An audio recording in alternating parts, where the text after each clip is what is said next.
dans ta maison, et nous nous assemblons pour t'adorer.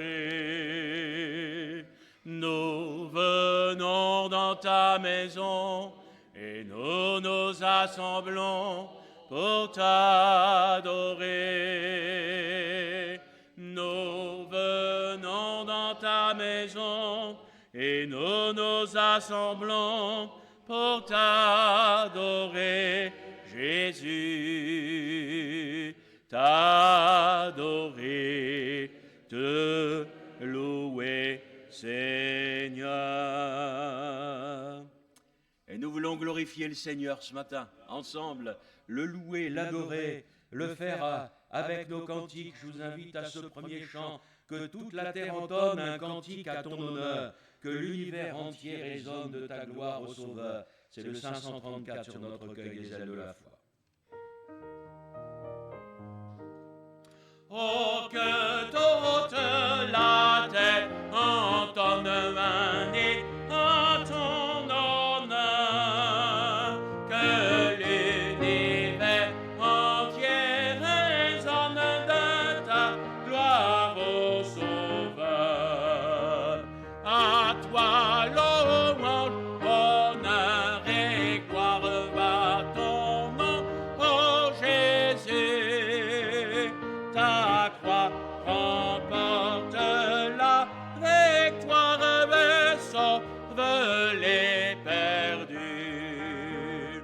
Ton nom c'est l'amour et la vie, la grâce et le pardon. Et l'âme écoutez ce qu'on fait à toi dans l'abandon. À toi louange, honneur et gloire à ton nom, ô Jésus. Ta croix de la victoire et sauve les perdus. Ce nom divin, c'est comme un baume, un parfum qui guérit. Un doux zéphyr de ton royaume chargé de ton esprit. À toi louange, honneur et gloire à ton nom, ô Jésus. Ta croix remporte la victoire et sauve les perdus. Ce nom fait trembler les abîmes, fait fuir tous les démons et lâche leurs pauvres victimes, ils ouvrent leur prison. À toi louange, honneur et gloire à ton nom, ô Jésus. Ta croix remporte la victoire et sauve les perdus. Ô Christ, que tout genou fléchisse à ton nom glorieux pour t'adorer, que tous s'unissent sur terre et dans les cieux. À toi louange, honneur et gloire à ton nom, ô Jésus. Ta croix remporte la victoire et sauve les perdus. Je vous invite à continuer avec ce beau cantique 432. Voir mon Sauveur face à face. Et bientôt nous le verrons, parce qu'il revient nous chercher, notre Seigneur. Puissions-nous tous être prêts pour ce jour.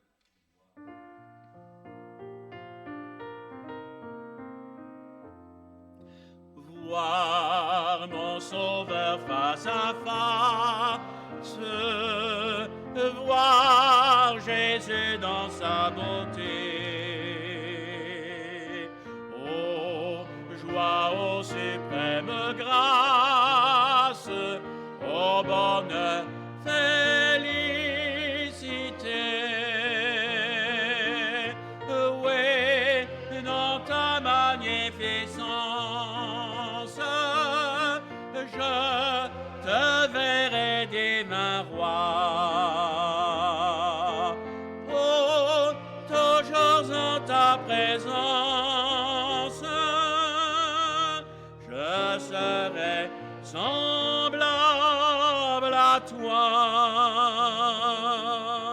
Ta gloire est encore voilée d'un voile ensanglanté. Bientôt sera révélé ton ineffable beauté. Oui, dans ta magnificence, je te verrai des mains roi. Pour toujours en ta présence, je serai semblable à toi. Oh, quel transport d'allégresse quand tes yeux baissés sur moi me diront avec tendresse, je mourrai aussi pour toi. Oui, dans ta magnificence, je te verrai des mains roi. Pour toujours en ta présence, je serai semblable à toi. Gloire à Dieu. Béni soit Dieu. Heureux de nous retrouver dans la présence du Seigneur ce matin pour lui apporter ce culte de louange et d'adoration. Puisse-t-il trouver dans nos cœurs encore ces adorateurs que le Père demande.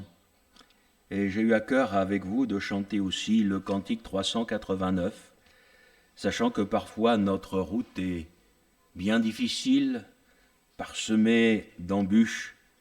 Il y a quelqu'un vers lequel nous pouvons toujours aller, pouvons toujours nous approcher de lui, c'est notre Seigneur.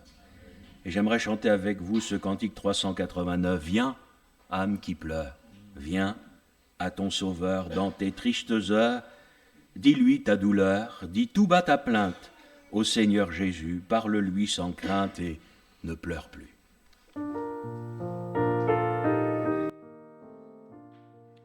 Viens, âme qui pleure, viens à ton Sauveur. Dans tes tristes heures, dis-lui ta douleur. Dis tout bas ta plainte au Seigneur Jésus. Sans crainte et ne pleure plus. Dis tout à ce frère, à ce tendre ami, ton épreuve amère, ton deuil, ton souci. Console les cœurs abattus, crois à sa parole et ne pleure plus. et à d'autres âmes. Toi, sur le fait que tu les réclames pour le Dieu de paix. Calme leurs alarmes, montre-leur Jésus, va sécher leurs larmes et ne pleure plus. Alléluia. Et puis avant de partager ensemble le repas du Seigneur, on va pouvoir chanter les yeux fermés le 352, torrent d'amour et de grâce.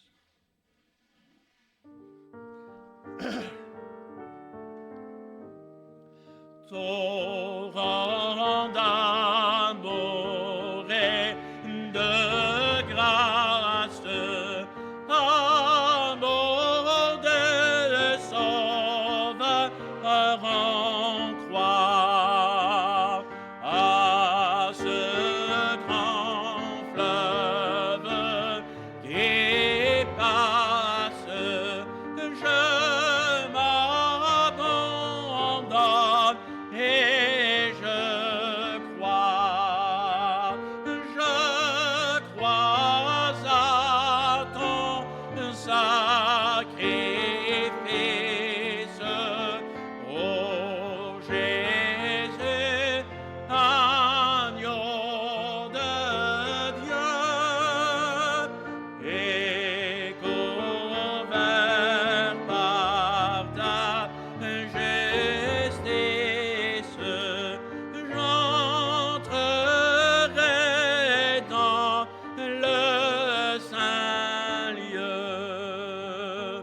Ah, que partout se répande ce fleuve à la grande voix, que tout l'univers entende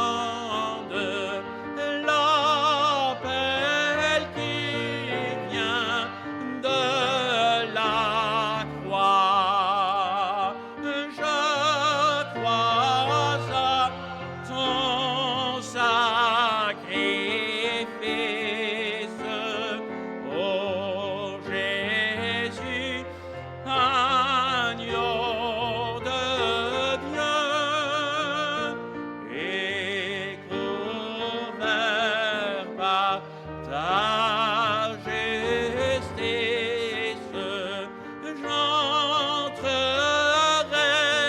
dans le saint lieu.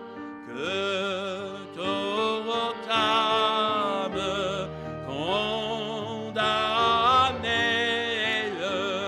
pour quitte verse à ton sang, soit au Père ramenée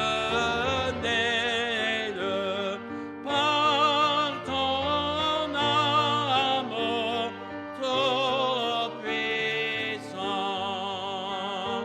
Je crois à ton sacrifice, ô Jésus, agneau de Dieu, et couvert par ta justice, j'entrerai dans le saint lieu. Béni soit Dieu. Je vais aborder un sujet bien particulier avec vous ce matin. Je peux une fois de plus dire que ce sujet, c'est le Seigneur qui l'a mis sur mon cœur. J'aimerais vous dire, frères et sœurs, c'est la seule chose qui m'importe. Vous apportez ce que le Seigneur désire que je vous apporte. Le reste, je m'en moque. Et j'aimerais ce matin vous parler sur la patience de Dieu, sur les limites de la patience de Dieu et sur le châtiment de Dieu. 1 Pierre chapitre 3, verset 18.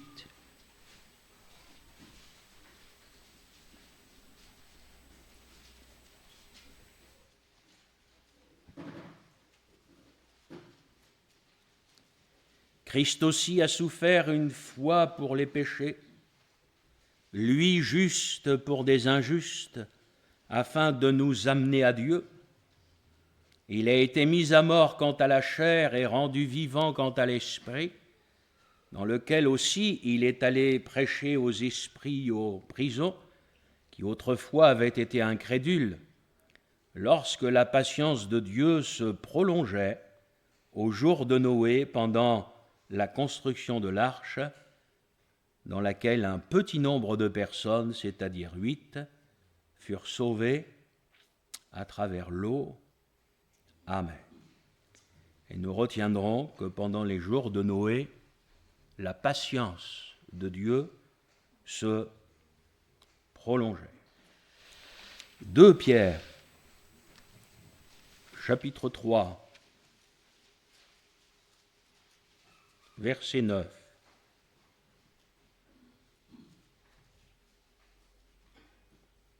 Le Seigneur ne tarde pas dans l'accomplissement de la promesse, comme quelques-uns le croient, mais il use de patience envers vous, ne voulant pas qu'aucun périsse, mais voulant que tous arrivent à la repentance. Le jour du Seigneur viendra comme un voleur. Amen. Et ce jour nous parle de la fin de la patience de Dieu. Parce que, frères et sœurs, Dieu est patient, mais la patience de Dieu a une limite. Nous en avons un exemple flagrant, comme le dit l'apôtre Pierre, avec ce qui s'est passé au jour de Noé. Dieu a patienté jusqu'au jour où il a fermé la porte. Et le jour où il a fermé la porte, c'était trop tard. On ne pouvait plus revenir en arrière, ce n'est plus possible. Il faut que la parole de Dieu et ce qu'elle dit fassent autorité dans nos vies. La Bible va nous parler de notre cœur et elle va nous montrer que par nature, le cœur de l'homme est tortueux. Dans d'autres endroits de la parole de Dieu, il va être question du cœur mauvais. C'est du mauvais cœur que sortent les mauvaises choses. Il est même montré que le cœur de l'homme est trompeur. C'est du cœur de l'homme que viennent les mauvaises choses. Les querelles, les jalousies, les animosités, les médisances, les calomnies, les troubles. Rien, vous m'entendez? Rien, parce que nous sommes des chrétiens, ne pourra jamais justifier, ne serait-ce que l'ombre de ces choses, dans nos cœurs ou dans nos vies. Rien de tout cela ne doit habiter en nous. Je ne sais pas vous comment vous réagissez, comment vous avez abordé les choses, mais j'ai souvent été troublé quand je lisais ces choses, quand je lisais ces textes. Troublé parce que il y a comme dans mon cœur un mauvais accord, une dissonance avec, pour moi, la définition de la conversion. Il me semble que ces choses devraient faire partie du passé, du cœur de l'inconverti, du cœur qui n'a pas été régénéré. Moi, je ne sais pas si vous l'avez lu dans votre Bible. Moi, dans ma Bible, j'ai lu que quand on se convertit, on reçoit du Seigneur un cœur nouveau et un esprit nouveau. Donc, à l'image, parce que ce n'est pas moi qui le dis, c'est la parole, de ce que l'apôtre Paul, par exemple, exprimait aux Corinthiens, mais il ne l'a pas exprimé qu'aux Corinthiens. L'apôtre Paul dira, mais il y a des choses dans une église, on ne devrait même pas en entendre parler. Une église normale, composée de chrétiens normaux, c'est une église composée d'hommes et de femmes qui ont reçu un cœur nouveau. Ça veut donc dire que ces choses, normalement, elles doivent faire partie de notre passé. Aujourd'hui, nous avons reçu une nature nouvelle. Nous avons été régénérés par l'œuvre du Seigneur. Et, à juste titre, l'apôtre Paul avait des craintes en ce qui concerne l'église de Corinthe. Et il les exprimait en disant « J'ai peur. J'ai peur que quand je vais venir vers vous, quand je vais visiter votre assemblée, j'ai peur de trouver au milieu de vous des choses qu'on ne devrait pas trouver. » Et quand vous voyez ce que l'apôtre écrit, effectivement, il y avait dans cette église de Corinthe des choses qu'on n'aurait jamais dû y trouver. On n'aurait jamais dû y trouver. Alors Dieu, frères et sœurs, Dieu est patient, mais la patience de Dieu n'est pas infinie. La patience de Dieu, elle a une limite. Nous avons médité il y a quelque temps en arrière sur Jonas. La patience de Dieu s'est exercée envers Jonas, mais elle a eu une limite. Il y a un moment où Dieu a dit « c'est assez, c'est fini ». Et il a fait plier Jonas. Et ça n'a pas été un moment très agréable pour Jonas. Mais il a fallu que Jonas plie. Et il n'a plié que sous la contrainte. J'ai envie de vous dire, béni soit Dieu de ce qu'il ait fait plier Jonas. Mais qu'est-ce que c'est dommage que Dieu ait dû en arriver jusque-là pour que Jonas plie. Alors moi ce matin, je vous dis la pensée que le Seigneur a mise sur mon cœur. Je dis, mais que va-t-il falloir que le Seigneur fasse pour que tu plies ?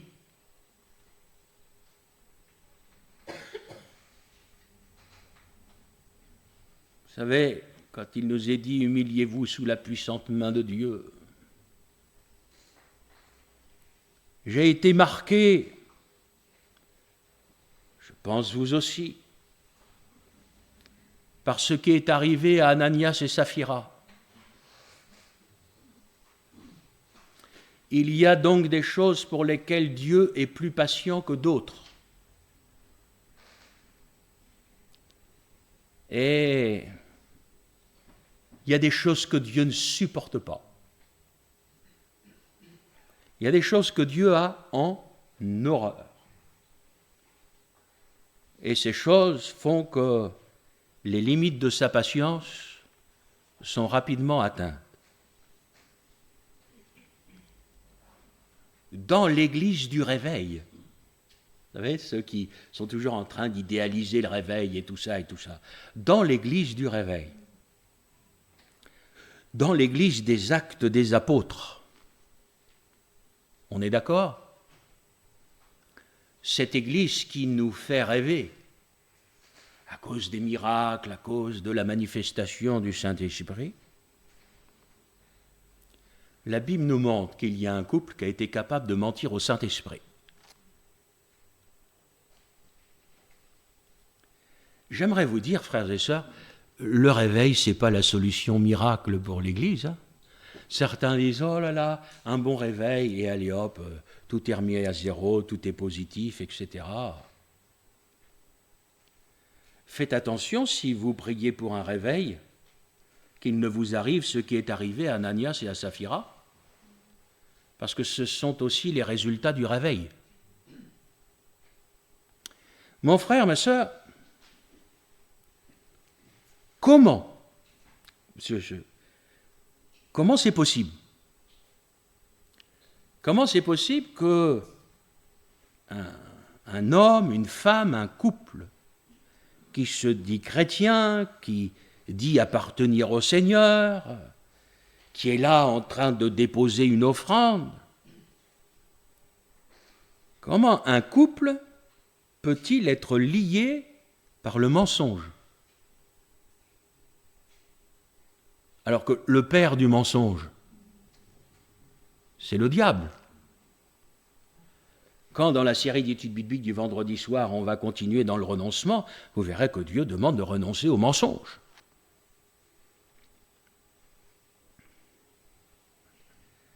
Frères et sœurs, nous sommes arrivés dans une époque où,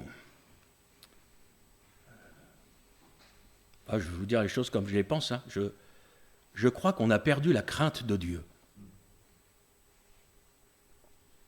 Je crois qu'on a perdu la crainte de Dieu.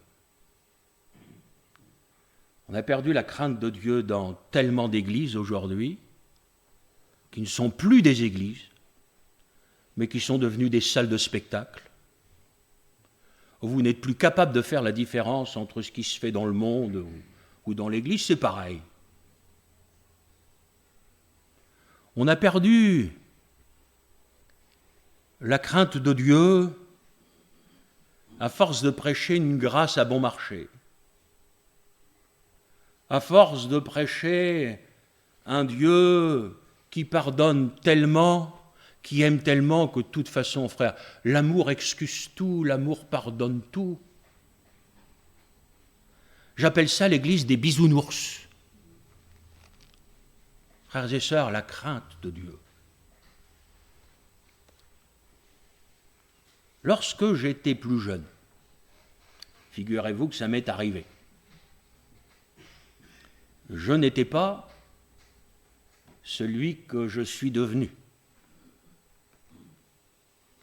Je me souviens que dans ma scolarité, parce que j'étais un jeune comme les autres, j'ai souvent été freiné de faire certaines choses à cause de mon père. Parce que je me disais, si jamais mon père apprend ça, parce qu'à cette époque-là, le père était un père. Je savais que si je faisais une bêtise, j'allais avoir en face de moi un père biblique qui allait me châtier, parce que c'est biblique, même si ça vous déplaît. C'est ce qui fait ce que nous sommes devenus. Alors, cette crainte de mon père, ça m'a gardé. Frères et sœurs, vous et moi, nous avons aussi un Père céleste. Et même si nous ne vivons pas dans la peur de Dieu, j'aimerais vous dire que la crainte de Dieu, c'est quelque chose de profondément biblique. Les chrétiens devraient vivre dans la crainte de dire, de faire, de penser quelque chose qui déplairait au Seigneur. À la place de cette sainte crainte qui doit habiter le cœur des chrétiens, cette sainte crainte, souvent, s'est remplacée par une grâce à bon marché. Ce qui fait qu'aujourd'hui, nous avons même des gens qui se disent chrétiens, qui sont dans les églises, mais qui jouent avec le péché, qui minimisent le péché, qui minimisent le mensonge. Je me souviens quand je travaillais à la banque,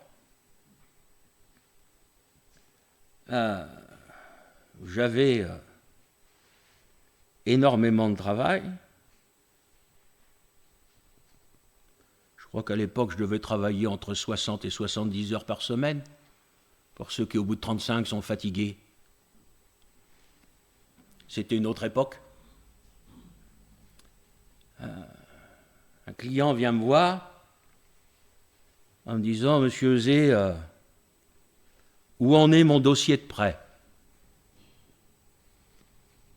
Et je lui dis « Écoutez, je n'ai pas encore eu le temps de m'en occuper. » Alors, le client n'était pas forcément content. Je lui ai dit « Écoutez, je comprends que vous soyez mécontent. Moi, je vous dis la vérité. Je suis débordé dans mon travail. Je n'ai pas encore eu le temps d'ouvrir votre dossier. Dès que je pourrai, je le ferai. » J'avais un collègue à côté de moi, un converti, qui me dit, mais comme ça, il me dit, t'es débile de dire ça. T'aurais dû lui dire que voilà, il était en route, il était au siège, ça allait attendre, la commission, de machin, de ceci, ça. Mais j'ai dit non, dis-moi, je raconte pas des sornettes aux clients, je lui dis la vérité, j'ai pas eu le temps, j'ai pas eu le temps. Tout le monde aurait trouvé une espèce d'excuse pour dire au client, c'est dans les tuyaux, mais c'était pas dans les tuyaux, j'avais même pas ouvert son dossier. Et si je lui avais dit autre chose, que tout le monde dit, que tout le monde fait, j'aurais été un menteur. Oui ou non? Nous sommes dans une époque aujourd'hui, les gens vous diraient, c'est pas si grave, Gilles. Tu sais, il faut que tu atterrisses, tout le monde le fait, tout le monde vit comme ça, tu sais, dans le monde du travail et tout. Eh bien, dans le monde du travail, je n'ai pas le droit de me permettre le moindre des mensonges. Je dois être vrai.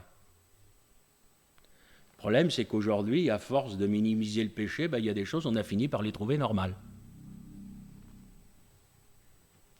Eh bien, moi, j'aimerais vous dire, Dieu ne trouvera jamais normal ce qui est anormal. Et j'aimerais aussi vous dire de la part du Seigneur, ne jouez pas avec le péché. Ne jouez pas avec le mensonge. Ne jouez pas avec l'à peu près. Ne jouez pas avec le politiquement correct, tout le monde le fait. Parce que Dieu est patient. Mais il y a un jour où la patience de Dieu, elle a des limites. Voulez-vous lire avec moi dans Romains 2 ?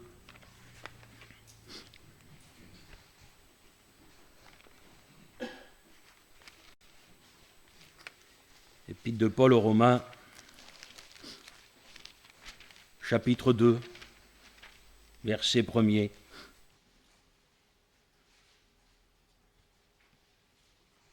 Ô homme, qui que tu sois, toi qui juges, tu es donc inexcusable. Car en jugeant les autres, tu te condamnes toi-même,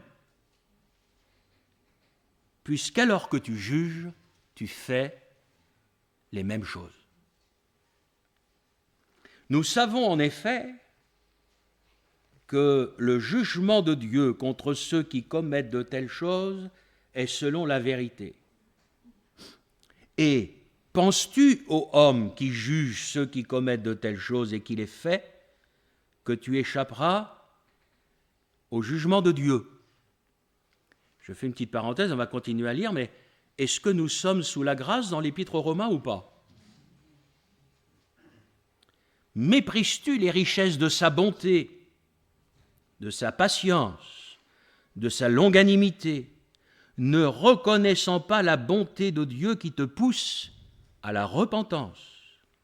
Mais par ton endurcissement et par ton cœur impénitent, tu t'amasses un trésor de colère pour le jour de la colère et de la manifestation du juste jugement de Dieu, qui rendra à chacun selon ses œuvres. Il réserve la vie éternelle à ceux qui, par la persévérance à bien faire, cherchent l'honneur, la gloire, l'immortalité, mais l'irritation et la colère à ceux qui, par esprit de dispute, sont rebelles à la vérité et obéissent à l'injustice. Tribulation et angoisse sur toute âme d'homme qui fait le mal, sur le juif premièrement, puis sur le grec, gloire, honneur et paix pour quiconque fait le bien, pour le juif premièrement, puis pour le grec, car devant Dieu, il n'y a pas de favoritisme. Et quand il est question ici de favoritisme, c'est par rapport au jugement. Frères et sœurs, mon cher frère, ma chère sœur, nous vivons sous la grâce. Et bien que vivant sous la grâce, nous aurons des comptes à rendre à Dieu. C'est pourquoi j'exhorte chaque chrétien, chaque chrétienne à être animé d'une sainte crainte de Dieu et à vivre en craignant le Seigneur, en craignant de lui déplaire, en craignant d'avoir la moindre attitude, la moindre parole, la moindre pensée qui pourrait lui déplaire. C'est comme cela qu'il nous faut vivre, et non pas en caressant doucement le péché et en pensant que c'est pas grave, qu'il y a bien plus grave, qu'il y en a d'autres qui font bien d'autres choses, etc. J'aimerais vous dire, il existe sur la terre même des violeurs, des gens qui décapitent les autres, etc. C'est vrai que nous sommes mieux que ces gens-là. Seulement pour un seul péché, vous vous retrouverez en enfer en même temps que ces gens-là. Frères et sœurs, le péché, c'est le péché, c'est le mal. Il n'y a pas de grands, de petits péchés, il n'y a pas de choses qui sont graves ou qui ne sont pas graves. Nous, le péché dans la vie du chrétien, c'est tolérance zéro. Mais 0,0. C'est ce que la parole de Dieu nous montre. Donc, je ne peux que m'appuyer sur la parole de Dieu. Vous trouverez sévère peut-être ce matin, mais c'est la parole.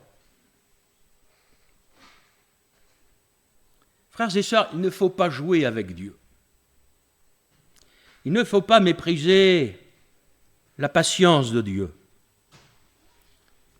Et par là, la patience que vous et moi, nous devons avoir les uns envers les autres. Méfiez-vous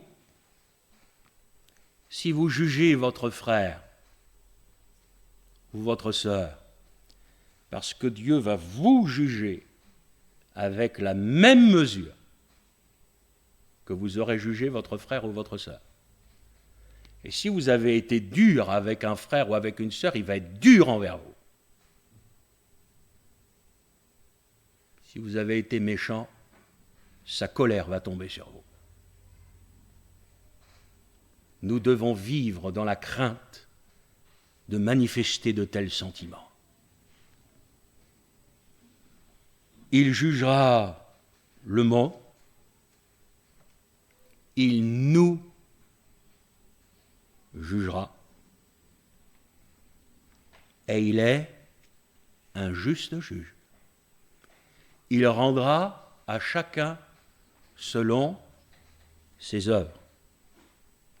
Je voudrais que vous m'écoutiez bien. Pour une parole,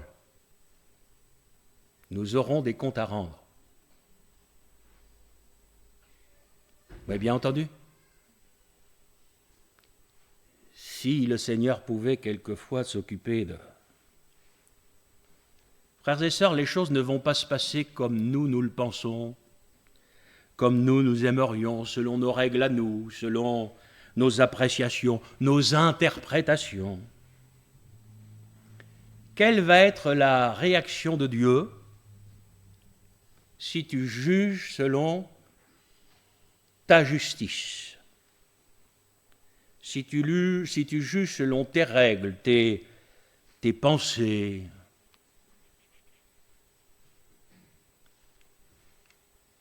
Jésus fut injurié. La Bible nous dit, il n'a point rendu d'injure. Soyons très concrets. Un chrétien digne de ce nom peut-il injurier son frère?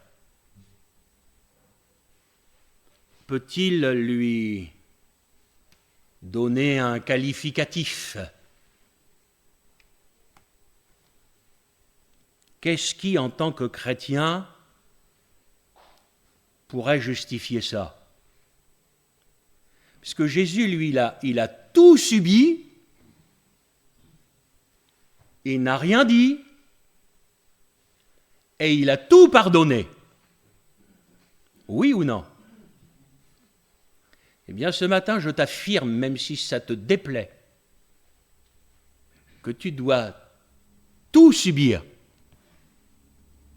que tu dois tout pardonner, sans rien dire. Amen. Tu dois encaisser, tu dois oublier. Amen. Jésus maltraité. Là, c'est plus seulement avec la langue. Jésus maltraité ne faisait point de menaces. Fidèlement à mes petites habitudes, j'ai regardé le dictionnaire et j'ai regardé le mot maltraité. Traiter durement quelqu'un. Ne pas le ménager, le rudoyer, le critiquer, être violent à son égard, méprisant, cruel. Il a été semblable à un agneau que l'on mène à la boucherie, à une brebis muette devant ceux qui l'attendent. L'agneau qu'on emmène à la boucherie, vous savez ce qui l'attend? Je ne suis pas convaincu que ce soit très agréable, n'est-ce pas? Il n'a rien dit. Ton pire problème, c'est toi. C'est ton fichu caractère, ta personnalité qui n'est pas sanctifiée. C'est ta mentalité de syndicaliste dans l'Église qui réclame ses droits. Jésus s'est laissé faire. Il n'a rien dit. Mais il n'a rien dit pour que tu sois sauvé. Parce que s'il avait fait valoir ses droits, le diable lui avait insufflé cette pensée. Des anges seraient venus lui épargner la croix. Oui ou non? Mais Jésus est allé jusqu'au bout pour toi, pour moi. Il a pris tes péchés, il a pris les miens. Comment aujourd'hui, en tant que chrétien, peux-tu être dur avec un frère ou avec une sœur? Si tu n'es pas capable de pardonner à ton frère, à ta sœur, le Seigneur ne te pardonne pas non plus. Ça, c'est écrit à plusieurs reprises dans la parole de Dieu. Ah, il y a la propre justice, il y a le moi, il y a mon droit, on m'a fait ci, on m'a dit ça, etc. Et qu'est-ce qu'on en a à faire? Qu'est-ce qu'on a fait à Jésus? Et frères et sœurs, s'il avait fallu, à titre personnel, que je m'arrête chaque fois qu'on a dit quelque chose de moi, qu'on a pensé ceci, là, mais je ne serais plus dans le ministère aujourd'hui. Quand on veut servir le Seigneur, il faut être prêt. Il faut être prêt à souffrir, il faut être prêt à être insulté, il faut être prêt à être secoué, il faut être prêt à entendre des insultes, il faut être prêt à tout ça. Et il faut être prêt à pardonner. Autrement, vous ne pouvez plus monter sur l'estrade le dimanche matin. Comment est-ce que je peux prêcher le pardon si je ne pardonne pas?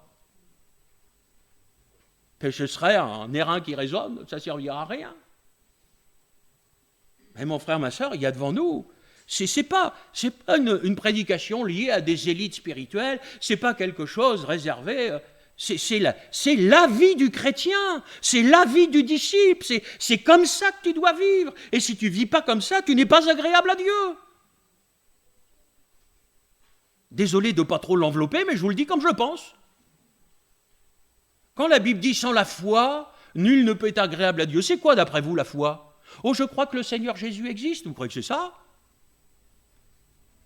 La foi, c'est aimer le Seigneur, aimer sa parole, garder ses commandements, c'est vivre à la gloire de son nom. Si vous ne vivez pas comme ça, vous ne pouvez pas être agréable à Dieu. Oh frère, on est sous la grâce, Dieu pardonne tout. Alors je viens le dimanche matin, je fais une petite prière avant de prendre la Sainte Seine. Au Seigneur, je n'ai pas arrêté de pécher toute la semaine, pardonne-moi, lave-moi. Allez hop, je suis propre, je prends la Sainte Seine, et puis quand j'ai franchi la porte, je recommence. Vous voyez que c'est ça la vie chrétienne? La vie chrétienne, elle est marquée par la repentance. Elle est marquée par un désir de vivre comme Jésus, d'être changé, d'être pardonné, de donner toute sa vie un coup de pied dans le péché, de jamais le caresser, de jamais le tolérer. De ces choses qu'on ne doit jamais voir, qu'on ne doit jamais entendre dans la vie des chrétiens, ces choses-là, on les met dehors. Autrement, ce n'est pas la peine de s'appeler chrétien. Autant que vous allez jouer au foot. Sauf que, ce que les chrétiens ont du mal à comprendre. Si la patience est un trait de caractère de Dieu, nous allons la retrouver dans les fruits de l'esprit. Donc, un chrétien, une chrétienne, n'a pas à se faire justice lui-même, puisque Dieu est notre justice. Donc, je ne vais certainement pas chercher à me faire justice, parce que ça va forcément porter la marque de l'homme, mais je vais tout simplement m'en remettre à Dieu. Frères et sœurs, moi, les gens qui m'ont fait du mal, je les aime. Je les bénis. Je prie pour eux. Puis je les remets au Seigneur. Je dis, Seigneur, moi je ne peux pas les changer. Seigneur, fais leur grâce, pardonne-leur. J'espère dans mon cœur qu'un jour il y aura une intervention de Dieu pour les amener à changer. Et je vis comme ça. Rechercher la paix et la sanctification. Chercher la paix, ce n'est pas chercher la guerre. On est d'accord? Rechercher la paix. La patience de Dieu devrait créer en nous la crainte de Dieu, parce que cette patience, elle a une limite. Et il viendra un temps, frères et sœurs, où Dieu va juger les hommes, et où chacun devra rendre compte pour lui-même. Et Jésus va dire, je vous le citais tout à l'heure, même de toute parole vaine qui aura été prononcée, Jésus dira, écoutez, c'est quand même la grâce, Jésus, oui ou non? Jésus dira, par tes paroles, tu seras soit justifié, soit condamné. Voilà ce que Jésus disait. Au travers de ce que tu dis, soit tu seras considéré comme juste, soit tu seras condamné. Moi, je vous le dis et je le dis de la part du Seigneur. Je suis très sérieux ce matin dans ma manière de prêcher. Vous devriez bien faire attention à ce que vous dites. Parce qu'au travers des paroles que vous prononcez, que Jésus entend, eh bien la justice de Dieu sera manifestée dans vos vies. Et par ces paroles, soit vous serez considérés comme justes, soit vous serez condamnés. Ah, le véritable évangile, il n'est pas amusant, hein. Ce n'est pas une partie de plaisir, ce n'est pas Jésus bénit, Jésus guérit, Jésus revient. C'est je dois vivre comme lui. Pas seulement bénéficier de ses grâces et de ses bénédictions, c'est je dois vivre comme lui, en tout et pour tout. Autrement, c'est même pas la peine d'être chrétien. Si on devient chrétien, c'est pour devenir comme lui. C'est l'unique but de la vie chrétienne. Mon frère, ma sœur, comment considérons-nous la grâce? Ferions-nous de la grâce, de la patience de Dieu, un sauf-conduit pour pécher? Serions-nous, alors que nous prétendons être chrétiens, serions-nous encore esclaves? Serions-nous liés par certains traits de notre caractère qui n'a pas encore été crucifié? Je suis marqué par les paroles de Jésus concernant nos paroles. Je crois, parce que c'est écrit, que le chrétien devrait tenir sa langue en bride. C'est écrit, parce que c'est au travers de notre langue que nous serons jugés et, j'y viens, tenir notre langue en bride afin de ne pas être punis, afin de ne pas être châtiés par le Seigneur. Mon cher frère, ma chère sœur, ce que je vais vous dire est encore biblique. Dans l'Église du Seigneur, chacun devrait savoir rester à sa place. Et comme le dit la parole, de ne pas chercher à s'occuper de choses trop grandes ou trop relevées pour lui-même. Et c'est ça qui fera que nous garderons notre âme tranquille. As-tu été appelé par le Seigneur à diriger son Église? Si tu ne l'as pas été, pourquoi alors te comportes-tu comme si tu l'étais? N'est-ce pas? Soit nous avons été appelés par le Seigneur, soit nous n'avons pas été appelés par le Seigneur. Mais si nous n'avons pas été appelés par le Seigneur, de grâce, mon frère, ma sœur, tu restes à ta place. Tu restes à ta place. Et tu ne vas pas chercher des choses plus élevées, trop élevées, que l'on ne t'a pas confiées. Il doit y avoir dans le cœur du chrétien, de la chrétienne, cette soumission au Seigneur, à sa parole et au fonctionnement de l'Église. Et au fonctionnement de l'Église. Dans l'Église, il y a une place pour l'homme et il y a une place pour la femme, mais ce ne sont pas les deux mêmes places. Nous sommes égaux en ce qui concerne le salut, mais en ce qui concerne l'Église, les responsabilités, l'autorité dans l'Église, je suis désolé, l'homme et la femme n'ont pas la même place. L'autorité a été confiée aux hommes, elle n'a jamais été confiée aux femmes. Ce n'est pas dévalorisant, chacun a un rôle différent. Et c'est ce que Dieu a souhaité. Dieu n'a pas souhaité que la femme soit la tête, il a souhaité qu'elle soit une aide. Et mes sœurs, vous devriez être fiers, honorés, que le Seigneur vous ait confié cette responsabilité-là, parce que c'est ainsi que le Seigneur l'a voulu. Je l'ai partagé avec vous il y a quelque temps en arrière, il y a des choses que je n'arrive pas à comprendre. Vous avez des sœurs qui sont profondément convaincues que le ministère ne peut pas être féminin, qui sont contre les femmes qui prêchent. J'aimerais vous dire, elles ont raison. Jamais dans cette église, tant que je serai là, il y aura une femme qui prêchera. Seulement, il y en a qui se rattrapent dans les rangs. Elle ne prêche pas en haut, mais en bas. Des sœurs dans l'Église qui n'ont pas la responsabilité de l'Église, qui n'auront donc jamais été appelées par le Seigneur, qui voudraient venir nous expliquer Comment est-ce qu'il faudrait que l'Église soit conduite? Comment est-ce qu'il faudrait qu'on fasse? Qu'il voudrait venir me dire à moi, qui suis le serviteur de Dieu, qui je devrais choisir? Ma sœur, reste à ta place. Je t'aime de tout mon cœur, mais reste à la place que le Seigneur t'a donnée, c'est là que tu seras heureuse. Si tu vas chercher ce que le Seigneur ne t'a pas donné, tu vas passer ta vie frustrée parce que de toute façon, tu ne feras pas jamais ce que le Seigneur t'aurait dit, etc. Le Seigneur ne va pas te demander des choses qui ne sont pas dans la parole de Dieu. Vous savez, quand j'ai été appelé, parce que j'ai été appelé, clairement,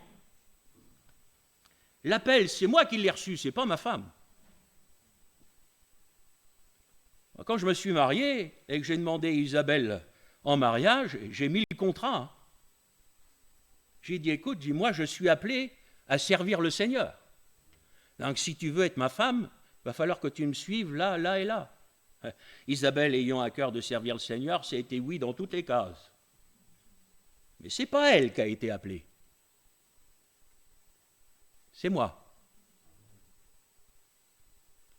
Une femme n'est pas appelée pour son mari, hein.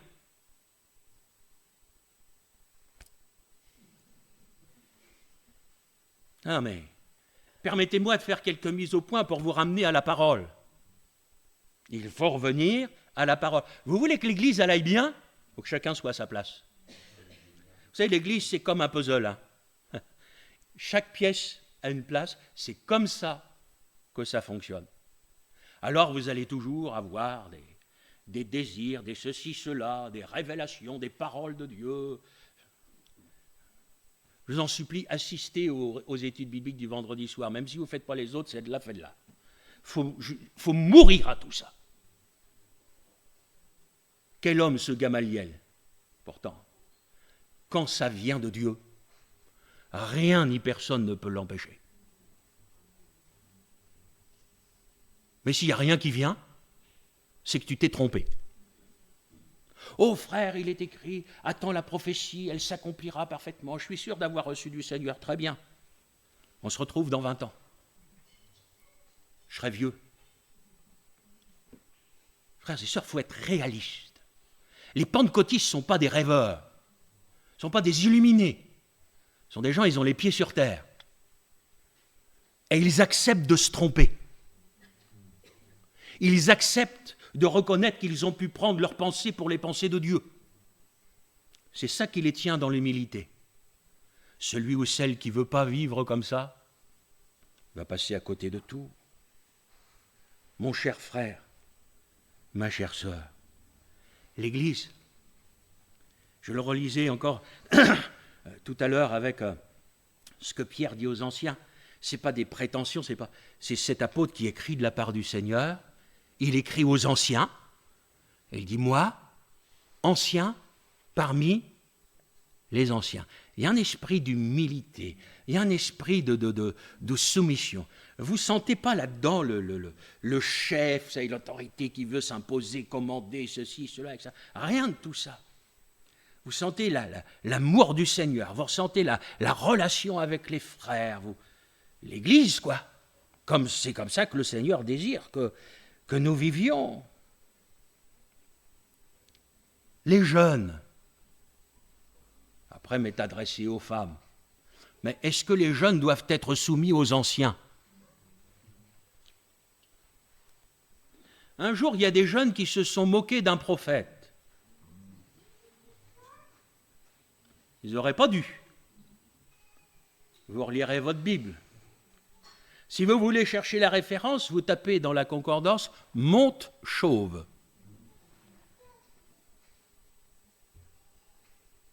Ouais.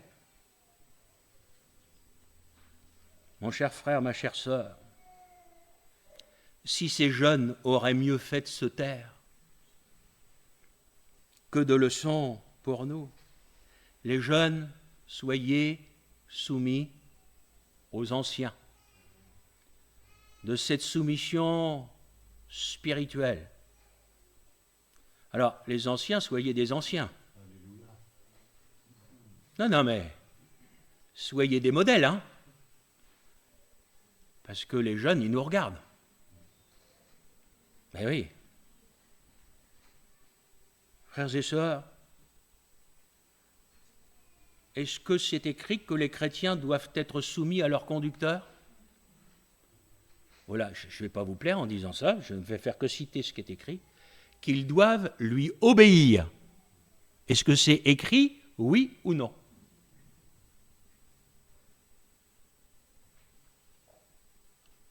Vous savez, quand on obéit à quelqu'un, ça veut dire qu'on reconnaît son autorité. On reconnaît ce que le Seigneur lui a confié. Et on ne se croit pas comme étant au-dessus du pasteur. Ça donne d'autant plus de responsabilité personnelle au pasteur.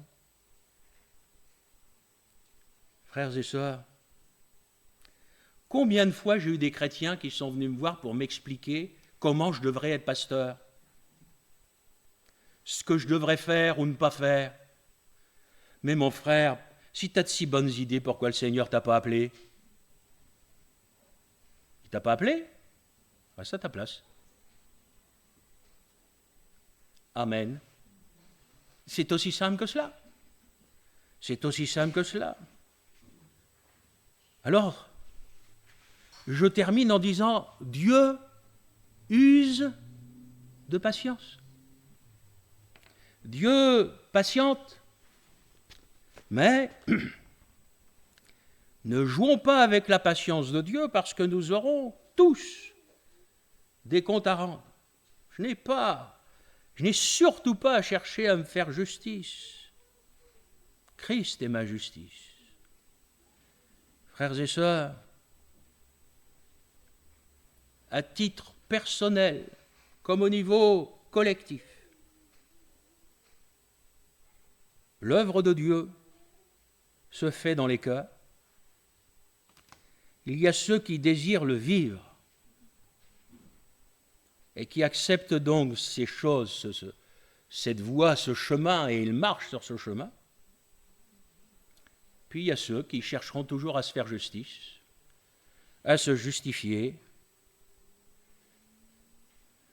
Comme en tout, vous savez, en tant que pasteur, il y a longtemps que j'ai compris que j'étais un prédicateur. J'aurais tellement aimé que tout le monde reçoive la parole de Dieu avec joie. Je reconnais que ce matin, il faut l'aimer pour l'accueillir avec joie. J'aurais tellement aimé que tout le monde l'applique à son cœur. L'Église irait tellement mieux, tu irais tellement mieux. Vous savez, aujourd'hui, je ne me fais plus d'illusions. Mais je prêche la vérité, quitte à ne pas me faire encore aujourd'hui que des amis. Peu m'importe. Vous savez, quand on est serviteur de Dieu, il y a un prix à payer pour prêcher la vérité. Il y a longtemps que c'est fait et ça continuera. Je plains ceux qui méprisent les textes que je vous ai cités ce matin.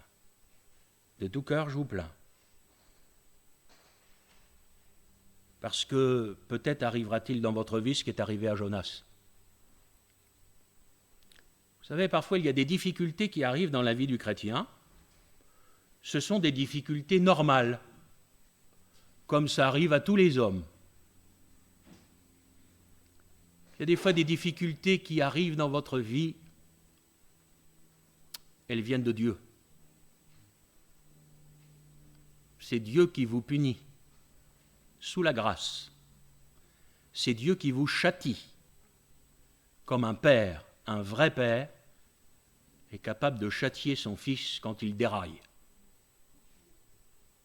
Bien, mon frère, ma sœur, même si cette prédication ne te plaît pas, le jour où tu vas dérailler, eh bien, Dieu va te reprendre.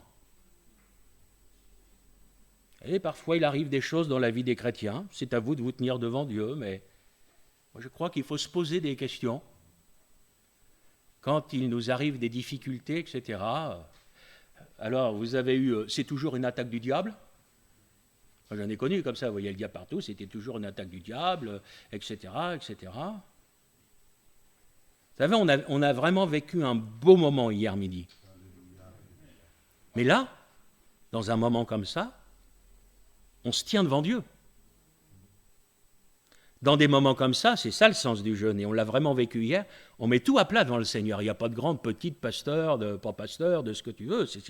On est là devant le Seigneur, on est au pied de la croix, et puis on ouvre la valise, et puis on la renverse, on la vide. C'est ça la vraie vie. Mais voyez-vous, frères et sœurs, il ferait bien parfois d'ouvrir la valise puis de la vider.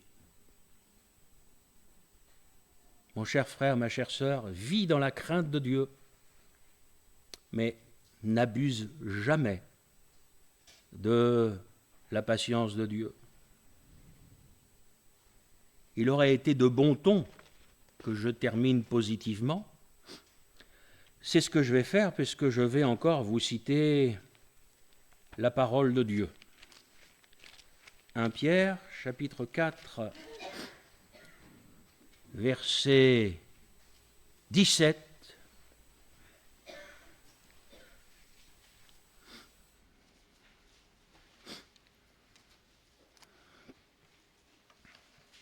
Et je vous rappelle que l'épître de Pierre, c'est sous la grâce. C'est le moment où le jugement va commencer par la maison de Dieu. Or, si c'est par nous qu'il commence, quelle sera la fin de ceux qui n'obéissent pas à l'évangile de Dieu? Et si le juste se sauve avec peine, que deviendront l'impie et le pécheur? Mon frère, ma sœur, n'oublie jamais cette parole. Le jugement commence par la maison de Dieu. Le Seigneur commence par s'occuper des chrétiens parce qu'il veut que tous les chrétiens soient prêts. Il ne veut qu'aucun périsse, mais que tous soient sauvés, que tous soient prêts. Alors, c'est encore dans cette lettre dans l'Épître aux Hébreux, que je vous cite souvent, mais qu'il nous est dit que le Seigneur châtie celui qu'il aime et qu'il frappe de la verge tous ceux qu'il reconnaît pour ses fils. Il est également écrit que c'est ce châtiment qui produit le respect ou la crainte et plus tard un fruit paisible de justice. Que le Seigneur ce matin nous fasse grâce, qu'il interpelle nos cœurs, nos âmes, pour qu'il y ait toujours en nous, mon frère, ma sœur, la crainte de Dieu. Que le Seigneur vous bénisse. Seigneur, j'ai prêché ta parole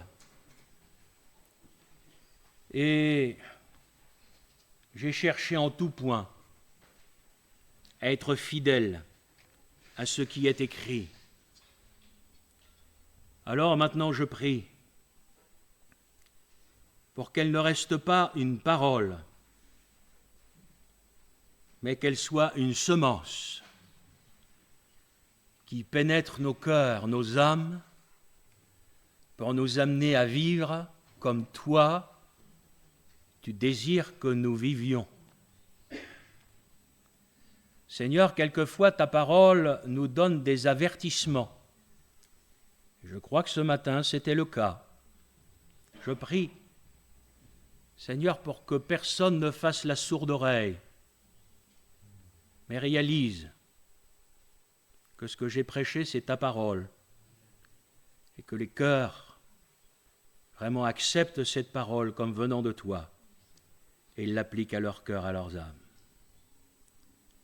Seigneur, tu reviens bientôt, et mon désir, c'est que chacun de nous soyons prêts. Je souhaite que personne ne vive avec des illusions, parce que la vie avec toi, c'est du sérieux, Seigneur. Et je prie pour qu'il y ait vraiment dans nos cœurs cette sainte crainte de Dieu qui nous gardera et nous conduira jusque dans l'éternité. Au nom de Jésus. Amen. Béni soit Dieu.